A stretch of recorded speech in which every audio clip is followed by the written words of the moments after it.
Have you been struggling with bloating and or gas issues for months or maybe even years and it still has not gone away? Do you have no idea why it's there? You are no longer able to go out to dinner and enjoy yourself, decline invites for social activities with family and friends, and basically have no idea what you can or cannot eat?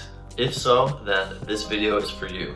If you've been following me for a while, you know that I do talk about SIBO a lot, small intestinal bacterial overgrowth, but I haven't made a video explaining actually what SIBO is. Therefore, this video is probably long overdue. Hi guys, my name is Dr. Daniel Ricciardi. I am a gut health expert, a licensed pharmacist, and a fitness enthusiast. I help clients resolve bloating, gas, and other digestive issues so they can look and feel their best. So what is SIBO, small intestinal bacterial overgrowth? The dictionary definition is, simply put, having too much bacteria in the small intestines. There is a 2007 review from the Journal of Gastroenterology and Hepatology, and it basically says the following. And I think I'm just going to read this so it's a lot easier. Small intestinal bacterial overgrowth, SIBO, defined as excessive bacteria in the small intestines. Shocking. Remains a poorly understood disease. That was back in 2007. It's a little bit well known now, but still not super well known. And then it goes on to say, SIBO is defined as a bacterial population in the small intestines exceeding 10 to the 5th power to 10 to the 6th power organisms per milliliter. Normally less than 10 to the 3rd power organisms per milliliter are found in the upper small intestines. Based on this, there's 100 to 1,000 times more bacteria in the small intestines than there actually should be. And this is just the baseline. It can even be further, it can even be more than this. This overgrowth of bacteria in the small intestines often results in a lot of digestive issues, such as constipation, such as diarrhea, such as abdominal discomfort, bloating, gas. It can also cause issues outside the GI tract as well. Some common ones are having a lot of fatigue, having brain fog, skin problems, acne, a lot of other ones as well. You may be thinking, this sounds eerily similar to a different digestive condition that is way more well known, irritable bowel syndrome, or IBS. This past year, it's actually been researched and found out that small intestinal bacterial overgrowth is actually the cause of a lot of these IBS cases, more than half of these cases.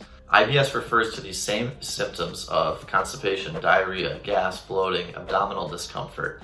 And the key factor in the definition is there's not a known cause, or there's not anything that blatantly shows up if you do some kind of scan, such as an endoscopy or a colonoscopy. So IBS is stating that there's no specific root cause that's noticed. So if SIBO is the cause of all these cases of IBS, why is it not talked about, or why is it less known than it currently is? From my personal experience, I see it as a general lack of knowledge and lack of acceptance in Western medicine. For instance, I've worked in a pharmacy doing different pharmacy jobs for over 10 years of my life. I would say at the most 2 or 3 times in 10 plus years, I even heard the term SIBO. So hopefully in the future, it will be a condition that is more well known, that will be tested for, because if I worked in healthcare for 10 plus years and I hadn't even heard of it more than 2 or 3 times, how will you as a viewer know what it is as well, unless you've done a lot of your own personal extensive research,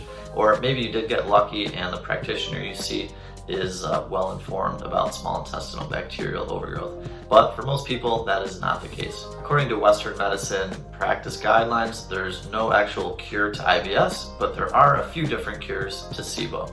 There are 3 main types of SIBO. There's hydrogen dominant, there's hydrogen sulfide, and then there's methane dominant, which is more commonly referred to now as intestinal methanogen overgrowth, also shortened to IMO. More on this in just a moment. The hydrogen and hydrogen sulfide kinds are more likely to cause loose stools and abdominal discomfort, although this is not always the case for everybody. Next, the bacteria that cause IMO technically are not actually bacteria. They're another single-celled organism called archaea. For the purpose of this particular video, you don't need to know all the scientific differences. Just know that these archaea, they produce methane instead of hydrogen or hydrogen sulfide.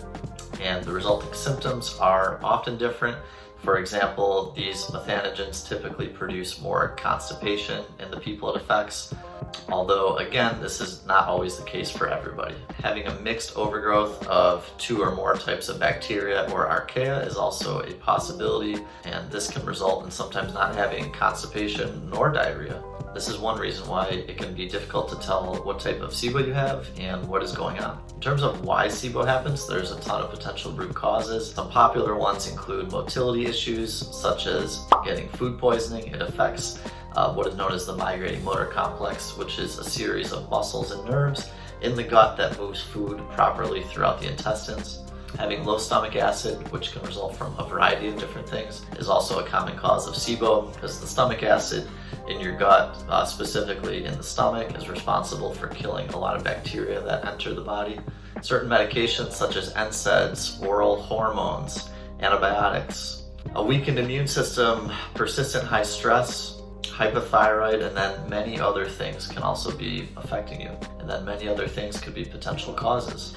I started getting gas and bloating after a case of food poisoning that I got way back in 2009, but then I wasn't introduced to the concept of SIBO for many years. Had I even Google searched this condition, I may not have had to struggle with SIBO and all the symptoms for all these years, but I legitimately did not know any better. If anything I said in this video resonated with you about having undiagnosed bloating, having undiagnosed gas, send me a message on my website at drdanielricciardi.com and schedule your free 30 to 45 minute consultation. If you're new to my channel, I post a new video every Monday at 6 p.m. Central Time. And please like and subscribe to my channel if you did find this video helpful. Thanks for watching, and I'll see you next week.